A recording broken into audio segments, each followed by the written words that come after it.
हे रजवा तोर मेहरा घर के कार करी।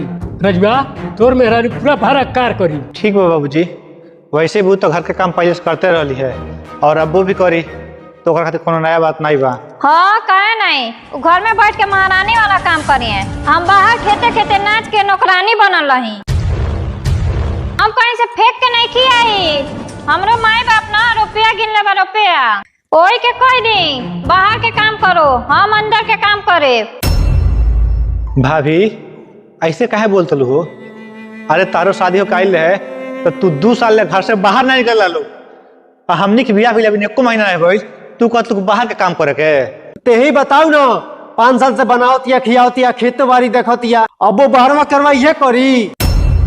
बाबूजी मतलब अब काहे बोलते हो? देखल वाला कहीं गांव में केहू घरे केना दूरी नहीं लोग बाहर काम करे। तोर मौगी नहीं हेरो बैठ के खात कर कह दे अपने मेहरा से बाहर के कार सब करी। हमारा ही मंजूर नहीं बा बाबूजी। बाबूजी एक रस पूछे ही का चाहता? ते अपने मन के बात बोल रहे, ते का चाहते रे? हम तो कुछ ना चाहते नहीं बाबूजी, अब भैया भाभी से पूछ लग लोग का चाहता लोग। ये का चाहिए उनको? हाँ बाबूजी तनी हमनिए को बोले दी, तोहनी के तो नहीं जानतनी, लेकिन हमनी के मर्दे मेहरारू अलगे रह जा।